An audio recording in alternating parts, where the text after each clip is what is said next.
Hi guys, this is Arpana. I wanted to do a post on starting some hydroponic seeds. A lot of you guys know that I started a journey to health and fitness earlier this year, and part of that was learning a lot of stuff about our food supply, our food system, how they're processed, and I really wasn't just happy with the way things were. And I wanted to try something different, so I've been doing a bunch of research on hydroponics, and it looks like something that I wanted to try, growing it myself. So one of the easiest things I thought that I would start with would be something like lettuce. How can you really screw that up? First, I'm a complete amateur, so this is based completely on just research that I've done myself. But I thought maybe you guys would like to follow along my journey so you could not make the same mistakes that I'm making. Anyway, so what I'm going to be doing today is just starting my lettuce seeds in some Rockwell cubes, which you can buy at a hydroponic supply store.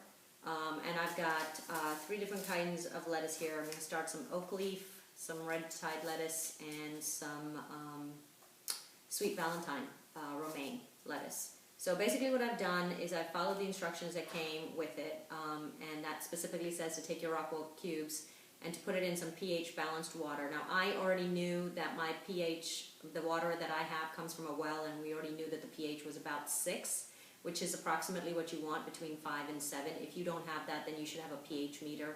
Mine hasn't come yet to check it, but another way to cheat is also to put a little bit of lemon juice into the water, and that'll just help balance out the acidity of it.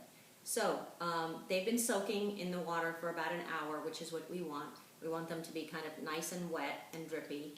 And I've got this tray here that has a lid, a dome that's going to go over, that's going to hold the humidity. And I'm basically just going to put the seeds into these, and you can see the Rockwell cubes have this little hole in the top where the little seeds go in. So I'm going to go ahead and put in the little seeds into each one of these, and then we're going to go ahead and go from there. Okay, so what I've done now is I've just gone ahead and taken just a regular toothpick, and I've just really widened out the holes that come in the top of the Rockwell cubes, and that just gives me a little channel to put the seeds into. You want to make sure you drop your seeds down into the base of it and use your little toothpick to kind of push them down. You don't want the seeds to start growing right at the top, and then they're not going to root very well. So most people say you can put a single seed in and have it grow. I'm not that confident because this is the first time that I'm going to be growing them. So I went ahead and put a couple seeds in each of them.